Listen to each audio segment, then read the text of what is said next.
So when it comes to setting up your finishing plate on your mold,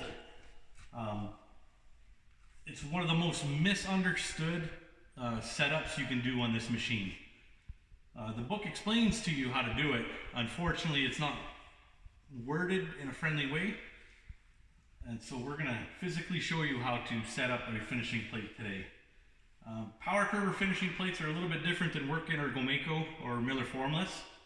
They are mounted on an unadjustable mount on the bottom here, so I cannot adjust my height of the finishing plate compared to the rest of the mold on the front.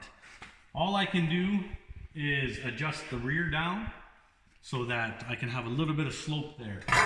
Now what you don't want is, I don't want more slope, I don't want this lower than the mold. What that does, and a lot of people think it helps your finish when really it doesn't, that will put drag on your concrete and it'll pick up the rocks, create more air holes, and eventually just slow you right down. What you do want is, when I put this level inside of this mold and I put it level with the top of the mold, I'm going to lower this rear plate down to where it just touches the top of the level. And we'll do the top here first.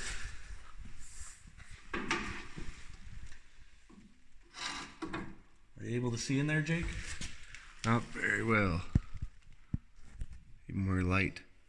There we go. So as you can see, the level is parallel with the top of the mold, and we have a small gap on the top of the level. Now we need to adjust this mold down to eliminate that gap.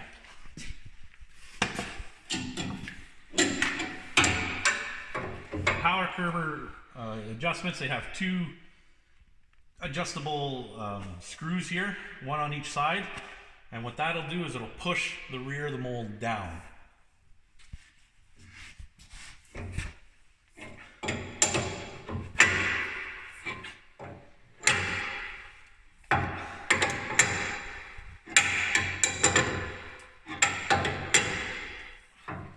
Let's double check our measurement now.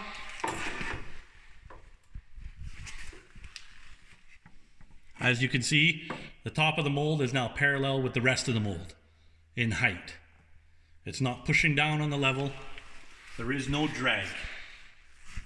Now we want to double check the front of the mold as well on the gutter side. So we'll put this level inside of here.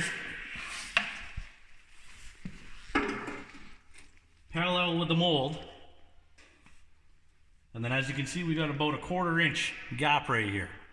So we need to push down, adjust those screws to push down on the rear of the mold so that this part of the mold here just touches the top of this level.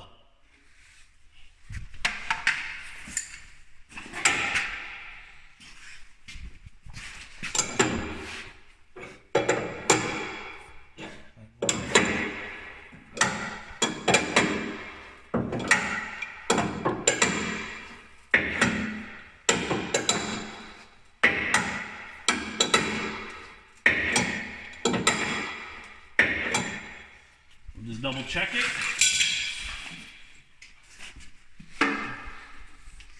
As you can see, we only have about 1/8 of an inch there right now.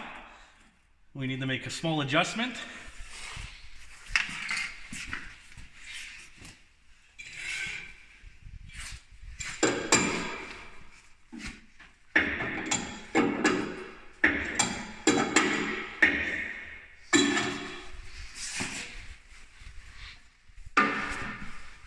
There, as you can see, the top of the mold is now touching the top of the level.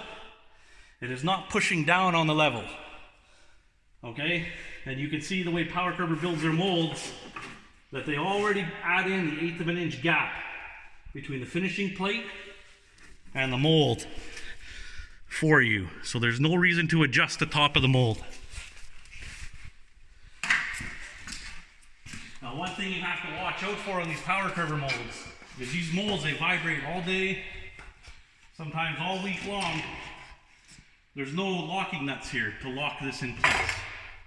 So if you use these often and they're nice and loose, you can watch these turn all day long. So unfortunately for a Power Curver operator, this is going to become a daily check for you.